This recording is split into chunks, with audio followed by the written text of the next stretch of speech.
जय हिंद दोस्तों। कैसे हैं आप सब? आई होप आप सभी ठीक होंगे। तो आइए शुरू करते हैं आज का टॉपिक है हमारा एरर। इसमें हम देखेंगे कि एरर क्या होता है, types of error, sources of error और मेथड ऑफ मिनिमाइजिंग एरर। तो पहले समझते हैं एरर क्या होता है। जब हम डिफरेंस निकालते हैं मेजर्ड वैल्यू और ट्रू वैल्यू का, उसका जो रिजल्ट आता है उसे हम एरर कहते हैं। आइए समझते हैं इसे एक एग्जांपल से। एक कॉमन एग्जांपल आप सभी की बुक में दिया होगा। जब हम ड्रग हमारा है 500 mg पैरासीटामोल, पर हम जब उसका एनालिसिस करते हैं तो उसमें सिर्फ 450 mg ड्रग निकलता है। तो ये 500 mg हो गया हमारा स्टैंडर्ड वैल्यू यानी ट्रू वैल्यू या फिर स्टैंडर्ड वैल्यू, और ये हमारा हो गया 450 mg मेजर्ड वैल्यू जो हमने मेजर किया है एनालिसिस से। तो एरर क्या आ जाएगा, true value minus measured value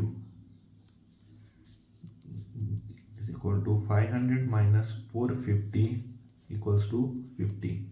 देखो मेरे हैंडराइटिंग थोड़े बुरे हैं पर आप समझ लेना। अब हम परसेंटेज एरर निकालते हैं तो परसेंटेज एरर हो जाएगा हमारा true value minus measured value upon true value, यानी 500 माइनस 450 अपॉन 500 यानी 50 upon 500 cut 10 is equal to 1 upon 10 यानी 0.1%। तो आई होप सब समझ गए होगे एग्जाम्पल से। तो आइए इसकी हम डेफिनेशन देखते हैं इंग्लिश में अब क्या है। The term error refers to difference between the measured and true value in the result of any analytical operation. देखो ये एरर हम पूरी तरह से एलिमिनेट नहीं कर सकते, इसे सिर्फ हम कंट्रोल कर सकते हैं। हम ट्राई कर सकते हैं कितनी मिनिमाइज हो सकती है।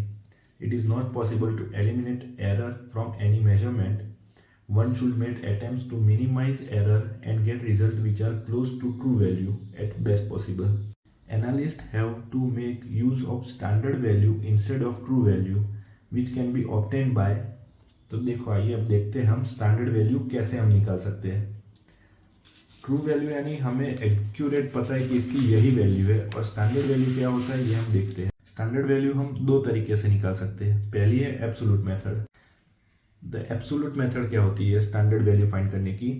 The sample to be analyse can be prepare by using known quantity of constituent with known conditions to get primary standard. यानी हम जब नोन क्वांटिटी को नोन कंडीशन में जब हम करते हैं उसे हम प्राइमरी स्टैंडर्ड कहते हैं। फिर जो हमने ये बनाया उसको हम एनालिसिस करते हैं सुटेबल मेथड से, एंड उसकी जो वैल्यू आती है उसे हम स्टैंडर्ड वैल्यू कहते हैं। Then it is analyzed by some suitable method and value obtained is recorded and considered as standard value. Now sample is analyzed by same method in same condition, और उसके बाद हम सैंपल लेते हैं, उसको same method से and same condition में observe करते हैं, उसकी वैल्यू रिकॉर्ड होती है, और स्टैंडर्ड वैल्यू और सैंपल की वैल्यू से हम एरर फाइंड कर सकते हैं। दूसरी हमारी मेथड है स्टैंडर्ड वैल्यू फाइंड करने की, कंपैरेटिव मेथड। देखो हर बार हम स्टैंडर्ड नहीं बना सकते, कई बार हमारा इंग्रेडिएंट बहुत कॉस्टली होता है, तो हम ऐसे ही स्टैंडर्ड वैल्यू के लिए हर बार एक्सपेरिमेंट नहीं कर सकते। सब कई बार टाइम टेकिंग प्रोसेस होता है, तो इसलिए इसमें हम क्या करते हैं कि कोई रेप्यूटेड एजेंसी होती है, उन्होंने जब पब्लिश किया होता है डेटा, उसमें से हम वैल्यू ले लेते हैं और उससे हम कंपेयर करते हैं। इसे हम कंपैरेटिव मेथड कहते हैं। तो स्टैंडर्ड एजेंसी कौन कौन सी होती है? तो देखो फार्माकोपिया को हम भगवत गीता कहते हैं फार्मेसी का। फार्माकोपिया में जो होता है वो एकदम हमें उसे आंख बंद करके हम भरोसा करते हैं उस पर। स्टैंडर्ड एजेंसी हो गई IPBP यानी Indian pharmacopoeia, British pharmacopoeia, United states pharmacopoeia, ये सब हम स्टैंडर्ड एजेंसी में रखते हैं। Sometimes it is not possible to synthesize a sample under analysis. In this case, we use the data provided by some standard agency is regarded as absolutely true. From that error can be calculated. I hope आप सब समझ गए होंगे standard value कैसे find करते हैं absolute और comparative method से। अब हम देखते हैं सोर्सेस ऑफ एरर।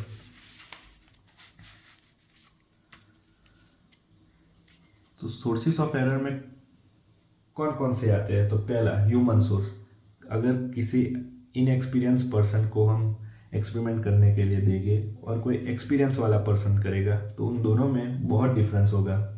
तो यही एरर जो इनएक्सपीरियंस या फिर इंसान से होती है उसे हम ह्यूमन सोर्स कहते हैं। एक एग्जांपल देता हूँ मैं आपको। जब हम टैबलेट बनाते हैं वेट ग्रेन्युलेशन मेथड से तो उसमें हम डो बनाते हैं।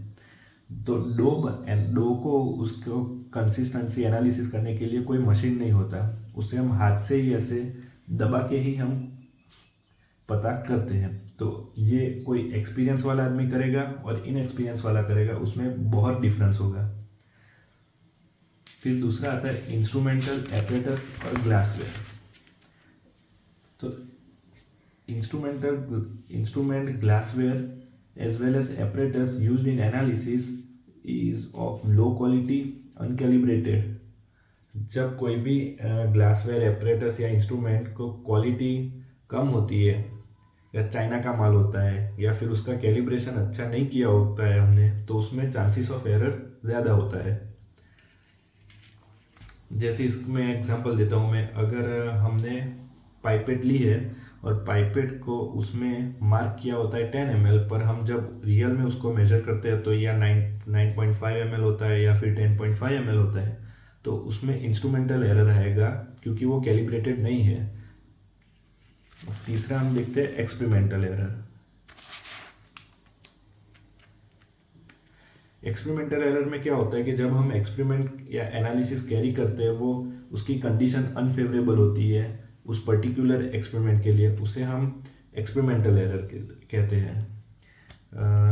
When analysis is carried out in conditions which are unfavorable for particular experiment, then desired result will not be obtained.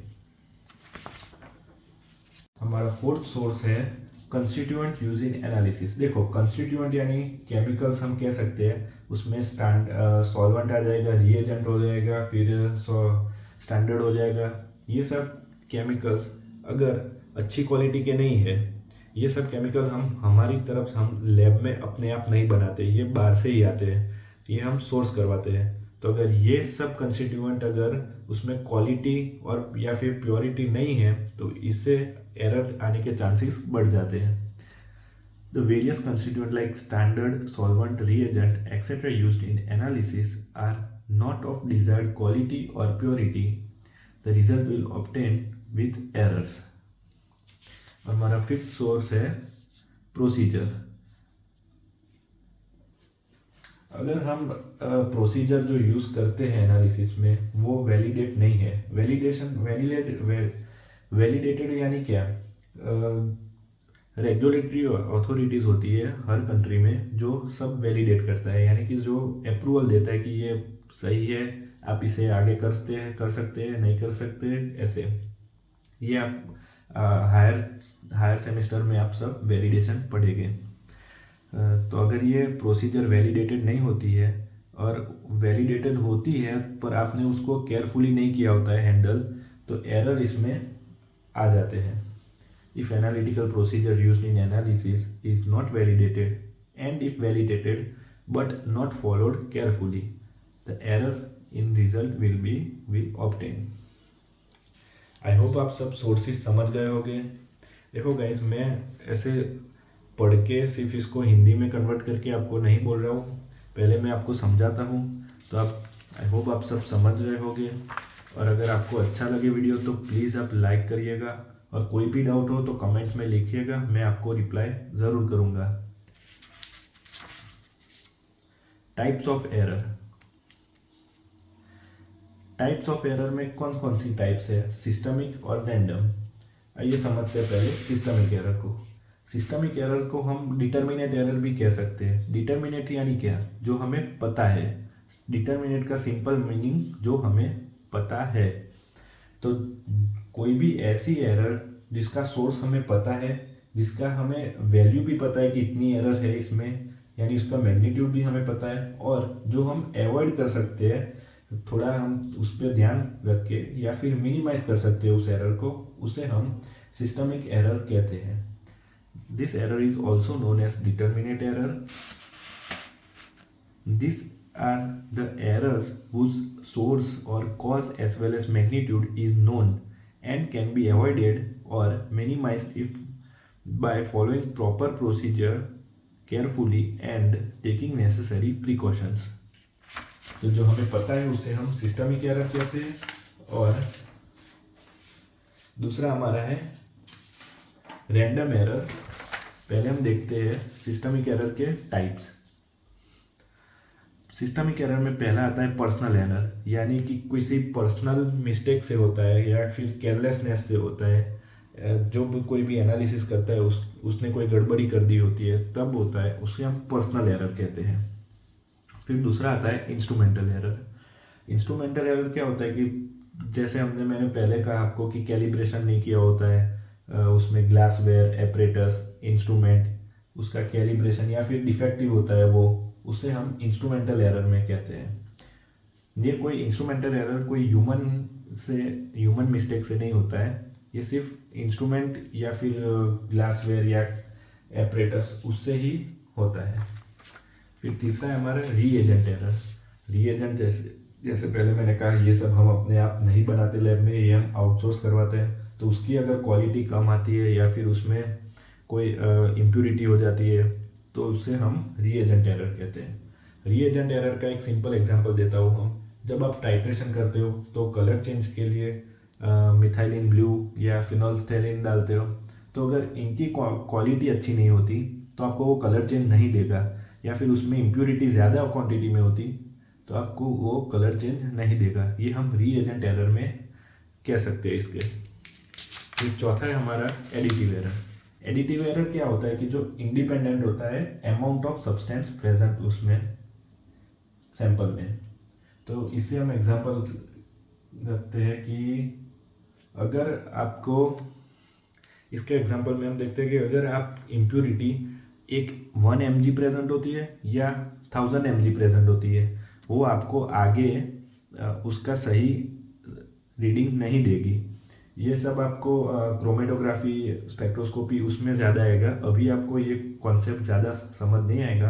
आप सिर्फ इसको डेफिनेशन याद रखो कि इंडिपेंडेंट ऑफ, ये चीज़ आपको याद रखनी है कि is independent of amount of substance present in sample. तो पांचवा हमारा है सिंपल है error in method. Error in method यानी कि हमने अगर रॉन्ग मेथड या इम्प्रॉपर मेथड सिलेक्ट कर ली होती है तो हमारा एनालिसिस का रिजल्ट नहीं आएगा अच्छा। अब हम दूसरा हमारा टाइप है रैंडम एरर।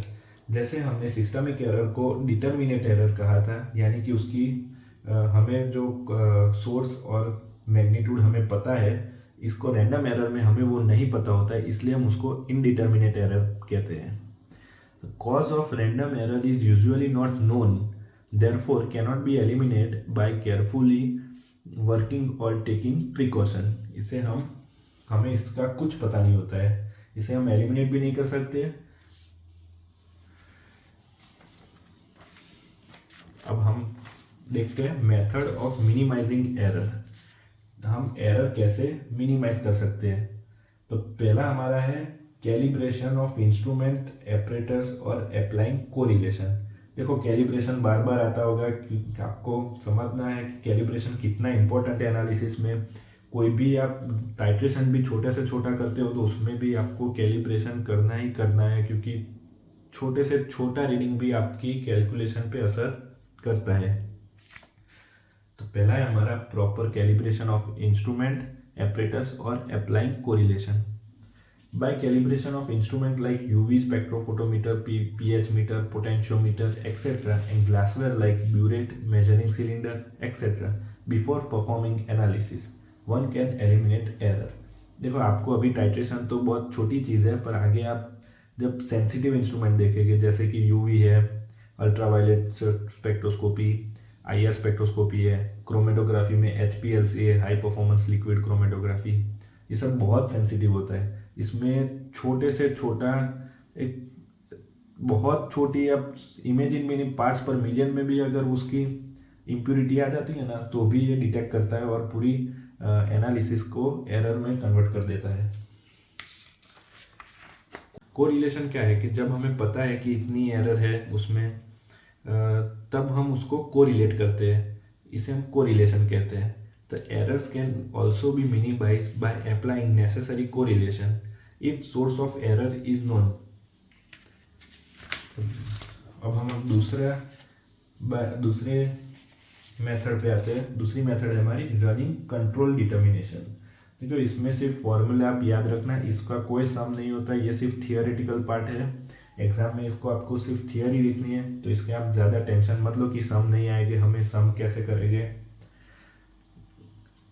देखते हैं। By running control determination, a standard should contain some same weight of constituent present in unknown sample. The weight of constituent of unknown sample can be calculated as follow. तो देखो, इसमें क्या है कि जब हम स्टैंडर्ड में सेम वेट जो अननोन कंस्टिट्यूएंट में है वो सेम वेट हम स्टैंडर्ड में डालते हैं और फिर उसमें हम कैलकुलेशन करते हैं। इसकी फॉर्मूला क्या आ जाएगी, result of for standard upon result for unknown is equal to weight of constituent in standard upon x. इसे हम एक्स फाइंड कर सकते हैं। तो एक्स क्या है हमारा, wait of constituent in unknown sample. इसको आपको ज़्यादा टेंशन लेने की ज़रूरत नहीं है, ये सिर्फ आपको थियोरी याद रखनी है, इसमें ज़्यादा आपको टेंशन लेने की ज़रूरत नहीं है। थर्ड है हमारी method by running blank determination. इसमें हम क्या करते हैं कि पहले हम ब्लैंक रन कराते हैं। ब्लैंक रन क्या होता है कि जब अगर आप यूवी स्पेक्ट्रोस्कोपी जब करते हो तो उसमें आप डाइल्यूट करने के लिए बफर डालते हो। तो पहले हम पूरा यूवी बफर में रन करेंगे, ताकि उससे क्या होगा कि हम अगर कोई इम्प्योरिटी प्रेजेंट है बफर में जो हम डाइल्यूट करने के लिए यूज़ करते हैं, या फिर कुछ भी अननोन अंदर प्रेजेंट है, तो वो सब डिटेक्ट कर लेगा और उसको एलिमिनेट कर देगा। It is determination under same experimental condition but in case the sample is excluded. The aim is to eliminate the effect of impurity introduced by reagent on result. और चौथा है हमारा by comparing result of independent method. By comparing result of independent method, the analysis of sample by totally different method is performed. इसमें क्या होता है कि हम बहुत सारी अलग अलग मेथड से एनालिसिस करते हैं और उसका रिजल्ट आता है, उसको हम कंपेयर करते हैं। ये कंपेरिजन मेथड है, इसलिए हम बोलते हैं इसे by comparing result of independent method. बहुत सारी चीज़ें हम, बहुत सारे एनालिसिस हम करते हैं अलग अलग मेथड से और फिर उसको हम कंपेयर करते हैं। आई होप गाइज आज का वीडियो आप सबको समझ आया होगा। अगर आपको पसंद आया हो तो प्लीज़ लाइक कर दीजिएगा चैनल को। मैं इसकी पूरी नोट्स आपको डिस्क्रिप्शन में चैप्टर के एंड में यूनिट 1 के लास्ट पार्ट में गूगल ड्राइव के अंदर लिंक में डाल दूंगा। आप नोट्स तो रिफ़र कर सकते हो कि ये कंप्लीट नोट्स है। मैंने बहुत सारी बुक्स से बहुत इजी लैंग्वेज में इसको ट्राई किया है बनाने की। अगर आपको नोट्स पसंद आई हो तो अपने फ्रेंड्स के साथ शेयर कीजिएगा। मिलते हैं अगले वीडियो में। आप इस चैनल को लाइक ज़रूर कीजिएगा। जय हिंद।